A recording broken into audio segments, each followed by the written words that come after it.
Hello दोस्तों, स्वागत है आप सबका एक बार फिर से मेरे यूट्यूब चैनल। दोस्तों, हम इस वीडियो में बात करेंगे जवाहरलाल नेहरू जी के अचीवमेंट्स के बारे में। जैसे कि आपको पता होगा कि अभी कल ही के दिन 14 नवंबर को बाल दिवस के नाम से उनका जन्मदिन मनाया गया है। तो यहाँ पे हम समझेंगे कि जवाहरलाल नेहरू जी हमारे देश के हीरो हैं या विलेन। जैसे इस समय उनकी चर्चा रहती है, दोनों पार्टी की तरफ से। एक पार्टी दिखाती है कि वो देश के हीरो थे और एक पार्टी दिखाती है कि वो देश के सबसे बड़े विलन थे, जिन्होंने देश को कई समस्याएं दी जो आज तक खत्म नहीं हुई हैं। तो हम यहाँ पर उनकी अचीवमेंट्स को समझेंगे और मैं आपको उनके कमियां भी बताऊंगा, तो आप खुद एनालाइज करिएगा कि वो देश के हीरो थे या देश के विलन थे। दोस्तों, नेहरू जी एक ही बहुत ही प्रगतिशील नेता थे, ठीक है। उन्होंने इंडियन इंडिपेंडेंस मूवमेंट में भी काफ़ी साथ दिया गांधी जी का, और बढ़ चढ़ के हिस्सा किया है, ठीक है। और चाहे वो रुपयों के माध्यम से हो, उन्होंने काफ़ी सहायता प्रदान की, क्योंकि वो काफ़ी समृद्ध परिवार से आते थे। जैसा कि आपको पता होगा, उनके पिताजी का नाम श्री मोतीलाल नेहरू जी था। इसके अलावा यदि आप समझेंगे तो बहुत बड़े सेकुलर डेमोक्रेटिक रिपब्लिक के पक्ष में रहते थे भारत को। तो इसी कारण से सोवरेन सोशलिस्ट हमारा देश बना था, क्योंकि वो इन सब के पक्ष में थे, ठीक है। इसके बाद यदि हम बात करें, वो पीएम हमारे वो रहते हैं 1964 तक, जब तक उनकी डेथ नहीं हो जाती है। लगातार 1948 में जब देश आज़ाद होता है, उसके बाद जो अंतरिम सरकार भी बनती है, उसके बाद जो परमानेंट सरकार बनती है, लगातार 1964 तक वो देश के प्रधानमंत्री रहते हैं, ठीक है। द कॉन्स्टिट्यूशन जो है दोस्तों हम लिखा गया था 299 मेंबर के द्वारा लिखा गया था, जो असेंबली में थे, ठीक है। पार्टीशन के पहले ये नंबर 389 था। इसमें लगभग 11 सेशंस हुए थे, 165 डे पीरियड था, ठीक है। ये लिखा किसके द्वारा गया था? तो ये लिखा गया था दोस्तों भीमराव अंबेडकर जी के द्वारा, और लगभग लगभग 3 साल लग गए थे, ठीक है। जैसे कि आपको पता होगा, 2 साल 11 महीने 18 दिन ऐसा संविधान को लिखने में हमारे समय लग जाता है, ठीक है। इसमें B R Ambedkar ji, doctor Rajendra Prasad, C Rajagopalachari, Sardar Vallabh Bhai Patel जी, श्यामा प्रसाद मुखर्जी, मौलाना अबुल कलाम आज़ाद जी, नलिनी रंजन घोष जी और बलवंत राय मेहता जी हैं, जो कि सब शामिल थे। बलवंत राय मेहता जी को जैसा कि आप लोग जानते होंगे, बलवंत राय मेहता जी कौन थे? पंचायती राज समिति को लेकर जो कमेटी बनी थी, वो इन्हीं के अध्यक्षता में बनी थी, ठीक है। अब हम यहाँ पे देखते हैं प्रिंसली स्टेट्स जो थे उस समय के, उनको यूनाइट करने में इनका बहुत बड़ा हाथ था, ठीक है। कई लोग कहते हैं कि सरदार वल्लभ भाई पटेल जी मेन हीरो थे, बिल्कुल थे। लेकिन दोस्तों यहाँ पे ये भी समझिए कि प्रधानमंत्री आपके कौन थे? नेहरू जी थे। नेहरू जी की कारण ही सरदार वल्लभ भाई पटेल को इतनी आराम से वो काम कर सकते। दोनों देखिए एक दूसरे के पूरक है। यदि आप देखें, अगर पंडित नेहरू जी साथ न देते सरदार वल्लभ भाई पटेल का, तो वो भी ये सब काम जो है प्रिंसली स्टेट को जो यूनाइट करने का काम था वो नहीं कर पाते। और दूसरी तरफ यदि देखें, सरदार वल्लभ भाई पटेल यदि ये काम नहीं लेते, तो पीएम नेहरू जो थे वो फॉरेन अफेयर्स में या प्रगतिशील कामों में वो भी ध्यान नहीं दे पाते, वो भी इन्हीं सब चीज़ों में अटके रह जाते। तो दोस्तों, दोनों का ही इस पे योगदान है। हम ये नहीं कह सकते हैं कि किसी एक के कारण देश महान बना है, दोनों का ही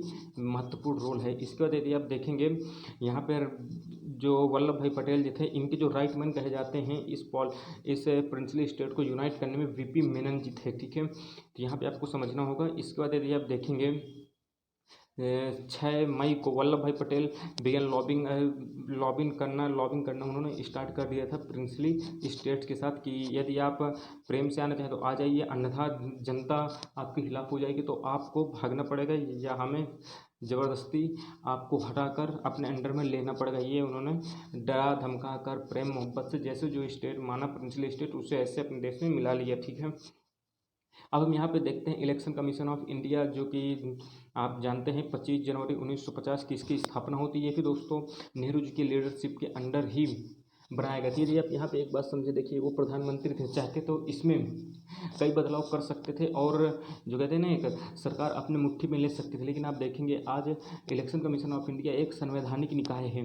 इस पर बहुत बड़ा रोल जाता है नेहरू जी को, जो उन्होंने इसे इंडिपेंडेंट रखने का ख्याल किया, ठीक है।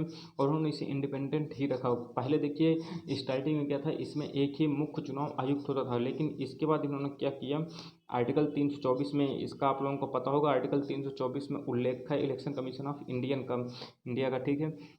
यहाँ पे एक अमेंडमेंट होता है, इलेक्शन कमिश्नर अमेंडमेंट 1989, जिसके तहत क्या किया गया, यहाँ पर 2 इलेक्शन कमिश्नर और पद बना दिए गए, यानी 3 टोटल इलेक्शन कमिश्नर होंगे, एक मुख्य होगा और 2 इलेक्शन कमिश्नर होंगे। इसके बाद यदि हम बात करें महत्वपूर्ण पॉइंट के, तो इंडस वाटर ट्रीटी भी इन्हीं के अंडर हुआ था। इंडस वाटर ट्रीटी है, कई लोग कहते हैं इस पर विरोध भी करते हैं उनका, लेकिन हम यहाँ पे समझेंगे। देखिए यहाँ इंडिया और पाकिस्तान बनता है 19 सितंबर 1960 को। नेहरू जी और प्रेसिडेंट ऑफ पाकिस्तान जो थे उस समय आयूब खान, इनके द्वारा ये ट्रीटी होती है। और ब्रोकर्ड यानी जो बीच में इन्होंने मिलाने का काम किसने किया था, वर्ल्ड बैंक ने मध्यस्थता की थी।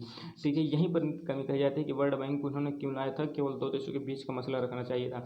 दोस्तों यहाँ पे ये भी समझिए, यदि हम दो देशों के बीच में बस करते तो यहाँ पर पाकिस्तान भी अपनी मनमानी कर सकता था, जिसके कारण हमें डायरेक्ट कूदना पड़ता है उस विवाद में। लेकिन अब इस तरह में क्या है, वर्ल्ड बैंक है तो वर्ल्ड बैंक भी बीच बचाव करने आएगा, यानी पाकिस्तान अपने मन मर्जी से कुछ नहीं कर पाएगा। यहाँ पे देखिए दोनों पॉइंट ऑफ व्यू से उस समय की जो परिस्थितियाँ थी उसके अनुसार उन्हें जो सही लगा उन्होंने किया।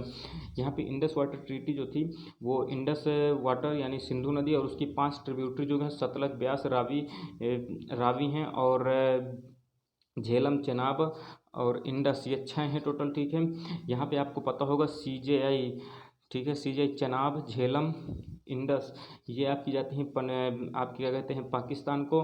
और इसके अलावा सतलज, ब्यास और रावी, ये तीनों नदी भारत की तरफ है। ठीक है, इसका जो टोटल पानी है ये 80% ऑफ वाटर इन 6 रिवर का जो है वो पाकिस्तान को जाता है यहाँ पे। लेकिन एक चीज़ समझिएगा, इसे भारत यूज़ कर सकता है, ऐसा नहीं कि यूज नहीं कर सकता, बिल्कुल यूज़ कर सकता है। 80% जाना तो है, लेकिन भारत इस पानी को भी यूज कर सकता है, बस रोक नहीं सकता है। ठीक है, इसके बाद यदि हम बात करते हैं फॉरेन पॉलिसी, तो दोस्तों उस समय की काफ़ी अच्छी थी। और यदि आप देखेंगे आज भी हमारी फॉरेन पॉलिसी उसी सिद्धांत पर चली आ रही है, चाहे जितना लोग विरोध करें, चाहे जो भी करें, लेकिन वो फॉरेन पॉलिसी आज भी उसी सिद्धांत पर चली आ रही है।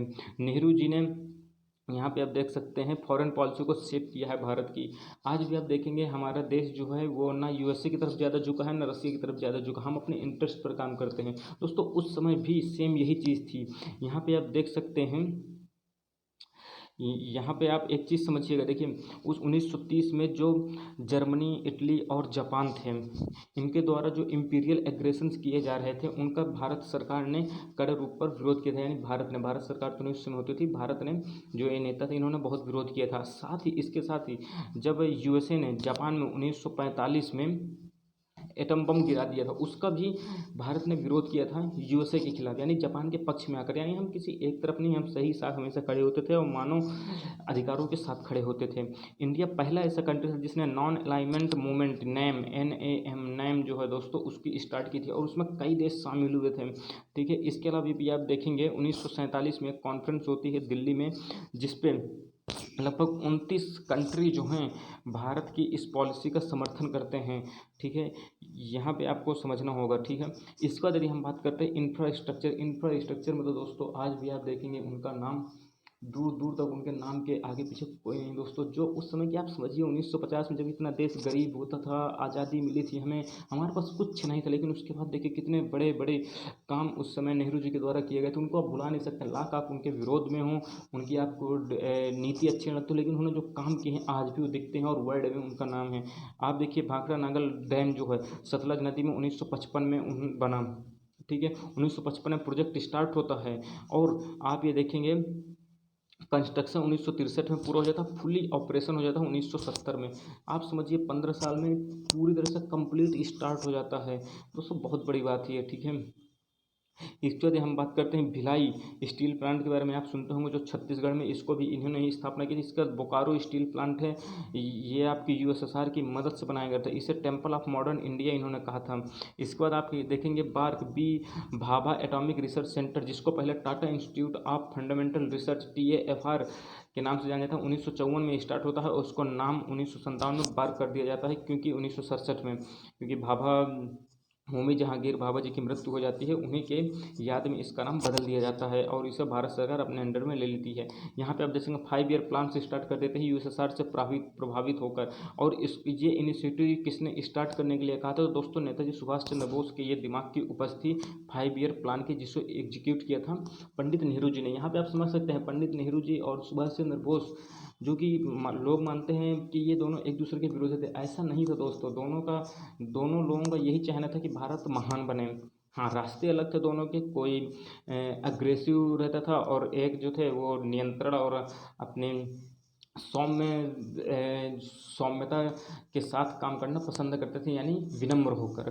ठीक है, इसके बाद आप देख सकते हैं all India institute medical service AIIMS की स्थापना इन्होंने की, Indian institute of technology IIT की स्थापना इन्होंने की, और national institute of technology NIT, ये तीनों तो आप देख सकते हैं दोस्तों, ये भारत के पिलर हैं स्टडी में, जो आज तक इनका कोई सानी नहीं। उसके बाद भारत ने कोई ऐसी संस्थाएं नहीं बना पाया है जो शिक्षा के क्षेत्र में महत्वपूर्ण योगदान करें। तो ये आप देख सकते हैं, ये हमारे गर्व करने की बात भी और शर्म की बात भी है कि 1950 में भारत ने ऐसी संस्थाएं खड़ी तो की, लेकिन उसके बाद से इनके अलावा कोई और ऐसी संस्थाएं नहीं खड़ी हो पाई जो भारत को एक अच्छी ऊंचाई तक पहुंचा सके। आपको पता होगा IIT तो अब दोस्तों आप लोगों के दुबई तक में खुलने जा रहे हैं, UAE, वहाँ आप देखेंगे IIT की पढ़ाई स्टार्ट होने जा रही है और हमारे प्रोफेसर जाएंगे वहाँ पढ़ाने, लेकिन हम लोग अपने देश में शिक्षा का स्तर नहीं सुधार पा रहे हैं। अब यहाँ पे दोस्तों हम बात करते हैं उनकी कुछ कमियों की। मैंने उन्हें लिखा तो नहीं है, लेकिन मैं आपको पॉइंट आउट जरूर कर दूंगा। यहाँ पे देखिए, पहला जो उनका मान्य था, जम्मू कश्मीर का जो मुद्दा था उन्होंने फंसाया था। ठीक है, उनकी जो कमियाँ। दूसरा, अगर आप माने, चाइना पर अत्यधिक विश्वास, ये भी आप मान सकते हैं। और तीसरा जो देखें, वर्ल्ड बैंक की जो मध्यस्थता करा देते हैं वो इंडस वाटर ट्रीटी में, ये उनकी कमी मानी जाती है।